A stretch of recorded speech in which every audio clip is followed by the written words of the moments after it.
악마의 존재 방식. 보들레르는 너그러운 노름꾼이라는 기이한 산문시를 썼다. 시인이 마귀들의 왕인 사탄을 만난 이야기다. 마음씨 좋은 늙은 귀족의 풍모를 지닌 마왕은 온갖 지식에 통달한 존재이며 특히 인문학에 이르러서는 그 체계 하나하나가 어떻게 성립되어 어떻게 발전했는지 꿰뚫어 알고 있다. 이런 사단도 단 한 번뿐이긴 하지만 간담이 서늘한 적이 있다.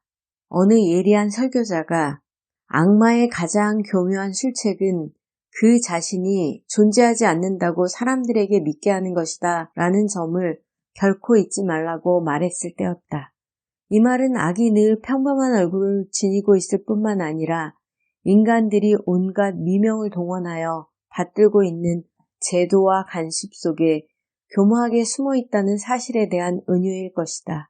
그러나 저 악마의 교묘한 술책을 은유로만 여기지 않는 사람들도 있다. 부지런한 보들레르 연구자이며 19세기 프랑스 문학의 전문가인 막스 밀레르는 1960년 프랑스 문학에 나타난 악마라는 책을 출간했다.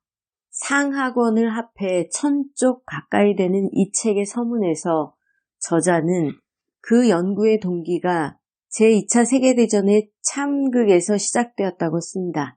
그 끔찍한 집단적 범죄, 인간 회귀의 일반적 척도를 넘어서는 악독한 힘의 폭발이 오직 인간의 의지와 능력으로만 이루어진 것일까?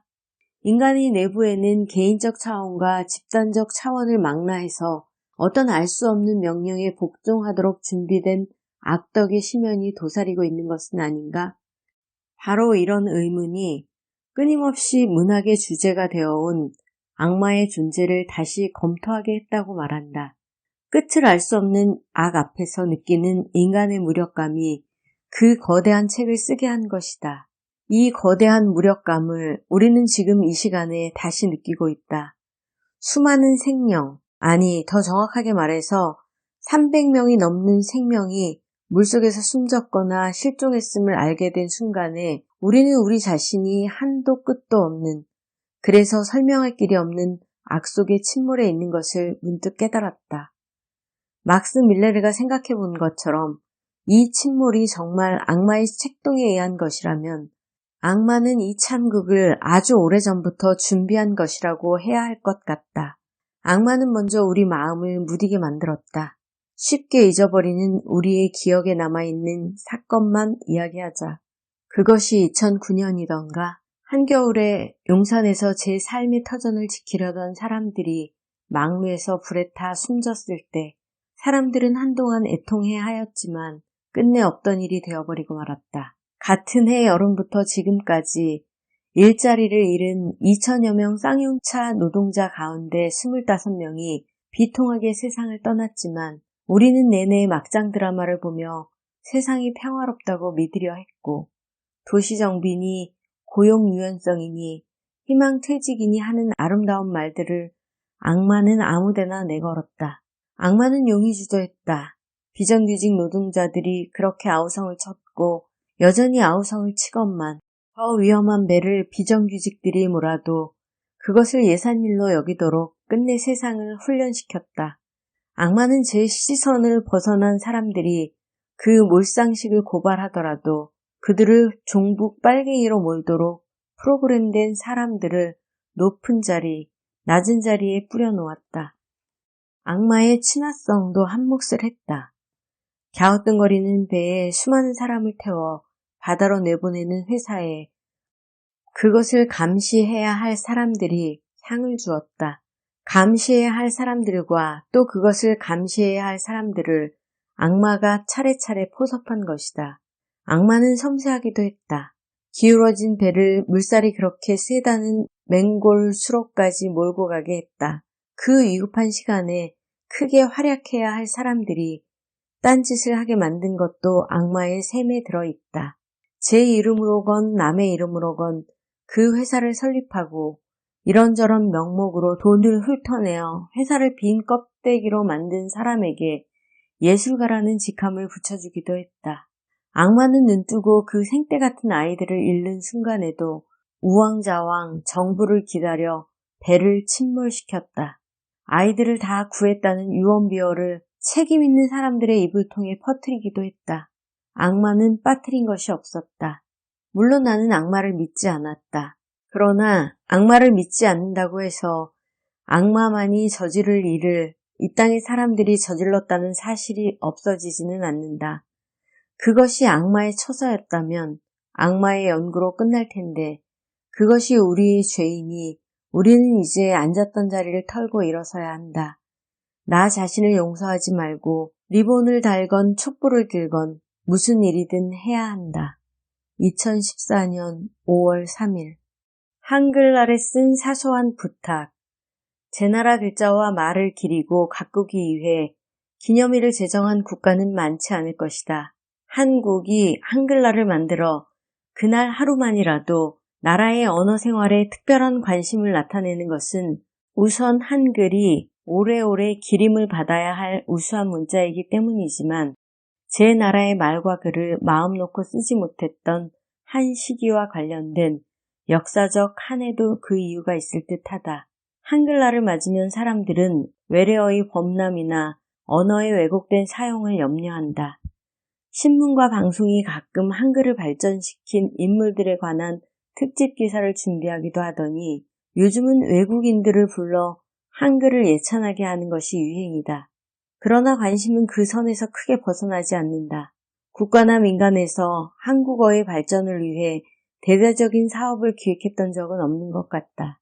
내 관심도 그런 선에 머물러 있기에 바람직하고 실현 가능한 사업을 제안하기는 어렵지만 신뢰하고 사용할 수 있는 언어 사전의 편찬이나 이제는 만인의 필기구가 된 문서 편집기의 정비 같은 것을 생각해 볼 수는 있다.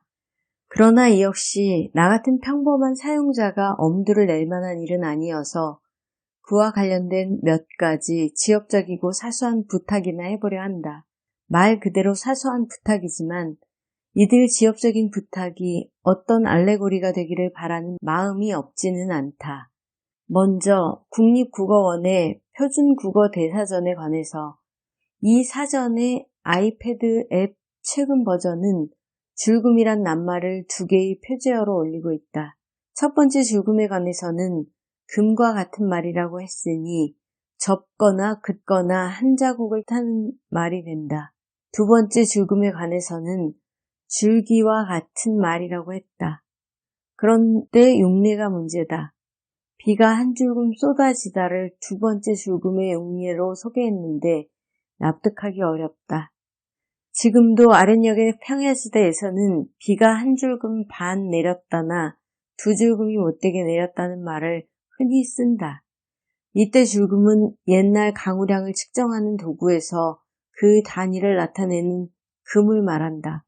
사라져가는 말 또는 서울에서 쓰지 않는 말에 대해서는 그 용례를 채집하는 데 특별한 노력이 필요할 것 같다. 두 번째 부탁이다. 석작이라는 용기가 있다. 가는 대우리를 엮어 만든 직육면체 상자 형태의 뚜껑이 있는 바구니다. 위에서 내려다본 모양이 직사각형일 때는 긴석이고 정사각형일 때는 만석이며 가끔은 원통형도 있어서 둥글석이라고 한다. 이바지 음식을 담아갈 때 쓰는 고급 그릇이고 흔히 보는 그릇이다. 인터넷을 뒤져보면 이 용기를 석작이라는 이름에 한과 바구니라는 말을 붙여 상품으로 판매하는 사람들이 있다. 참고로 말하자면 동구리와는 여러 면에서 다르다. 자주 쓰는 그릇에 이름이 없다는 것은 이상한 일이다. 하다못해 사투리라는 꼬리표를 달아서라도 사전에 올려주기를 부탁한다. 한글과 컴퓨터에 부탁한다. 한컴 오피스 한글의 맞춤법 검사 기능은 매우 유용하다. 그런데 감옥에 들어갔다고 쓰면 감옥에 붉은 줄이 그어진다. 교도소로 고치라는 것인데 모든 감옥이 교도소는 아니다. 말은 하기 쉽다고 쓰면 하기에 붉은 줄이 그어진다. 다음이나 아래로 고치라는 것이다. 키가 크다라고 쓰면 키에 붉은 줄이 그어진다. 열쇠로 고치라는 것이다. 이 기능에 또 다른 문제도 있다. 로마자로 표기하지만 영어가 아닌 글, 이를테면 프랑스어로 된 글을 올리면 모든 낱말에 붉은 줄이 그어진다. 잘못된 영어라는 것이다. 물론 이 기능에는 사용자 설정 메뉴가 있어서 검사 안에서 영어를 제외하면 문제가 해결되지만 설정이 저장되지 않으니 매번 다시 설정해야 한다. 맞춤법 검사 기능을 좀 더 세심하게 다듬어 주기를 부탁한다. 한글과는 무관하지만 또 하나의 부탁이 있다. 로마자로 쓴 글에서 긴 낱말이 줄 끝에 걸리면 하이픈을 찍고 분치를 한다. 그래서 긴 단어에 물은 하이픈을 찍어두면 그 단어가 줄 끝에 걸릴 때 자동으로 분철이 되면서 하이픈이 찍힌다. 프랑스어에는 원래 하이픈이 들어있는 낱말들이 많다. 그 하이픈이 있는 자리에서 분철을 하면 좋은데 그 자리에 물은 하이픈을 찍어두면 분철하면서 두 개의 하이픈이 찍히게 된다. 영어가 아닌 외국어에도 사전까지는 바라지 않지만 신경을 써주기를 부탁한다. 언어는 사람만큼 섬세하고 사람이 살아온 역사만큼 복잡하다. 언어를 다루는 일과 도구가 또한 그러해야 할 것이다. 한글날의 위서를 얻고 이 사소한 부탁을 한다. 우리는 늘 사소한 것에서 실패한다. 2014년 10월 11일